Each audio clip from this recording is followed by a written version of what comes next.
Leo's insights are presented to challenge, inform, and encourage you in your quest to break free from school-based approaches to education. Building upon a foundation of unschooling, we sincerely hope these insights help you to consider how education can be truly unlimited.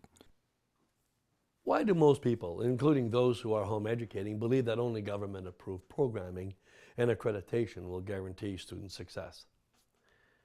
There are two things that need to be considered to gain insight into this phenomenon, including both the cause and the effect.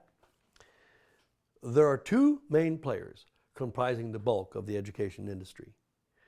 Needless to say, this does not involve students, who are only involved insofar as they are absolutely required to fuel the engine of this industry. The founding player is government, which has both logistical and nefarious motivations. Understand that the need for a good education, combined with parental desire for daycare services, directs the government to make the school program last as long as possible. However, should the government also desire to instill, shall I say, certain values or beliefs or behaviors, it is equally important to maximize the time it has access to the students. The second group involved in the education industry is comprised of all the people who make a living from delivering the government program, including teachers, administrators, bus drivers, tradesmen, custodians, and a whole host of other folks, as well as their representative agencies. Here it is also important to understand that all these players benefit from the increased need for services, which in turn is based on student numbers. Now, good mathematicians will know that student populations are affected not only by how many students there are, but also by how long they attend the government educational institutions. So here again, it is important to see that the longer we can keep the students in school, the better it is for the industry. Now, in order to encourage as many students as possible to attend as long as possible, government and program delivers have convinced the masses that only a government-approved program of collecting credit towards a diploma that requires at least 12 years can possibly lead to success in life. This, in a nutshell, is the cause and primary reason the industry has managed to convince the masses of the non-negotiable nature of high school accreditation leading to a high school diploma as a requirement for future success. Now, the effect is equally important to understand. Since this is the only solution generally offered, it is the only one known and therefore seen as the only possible way to successfully complete any learning program. And since it is the only one believed, most people, and post-secondary institutions for that matter, simply do as expected and defend or advance the status quo. Venturing into the uncharted waters of not doing what everyone else does is understandably fearful in and of itself. However, should one dare to stray from the common belief in government accreditation, he or she is quickly corrected and or condemned by those who unquestioningly follow the path laid before them.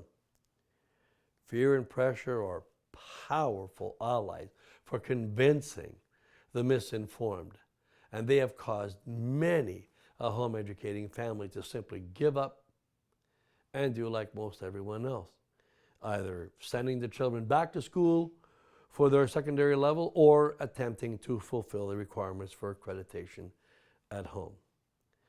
Continuing on this accreditation diploma monologue, there are two more things to consider. This applies specifically to the home education community of Alberta. The first is that home educated students in Alberta are funded and they can be registered with any accredited funded school within the province. This creates a competitive environment with many providers vying for the limited number of students.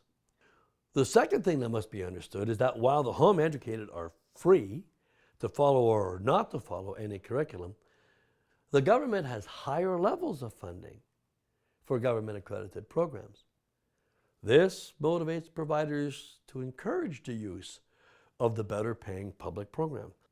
Applying these considerations to the human propensity towards avarice, you should see that part of the reason home educators are hanging on to the myth of requiring accreditation and diplomas is the fact that home education providers are rewarded for perpetuating the misinformation, nurturing the associated fear and misunderstanding, and advancing the security of government programs.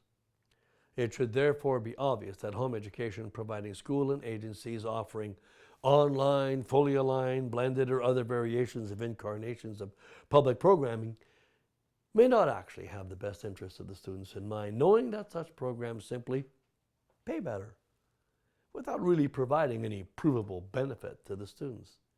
Furthermore, schools and contractors awarding credits for high school courses who are not using the approved programs or resources are being dishonest, while those who promise students a diploma without clearly explaining what that entails are likely using students to better their financial position.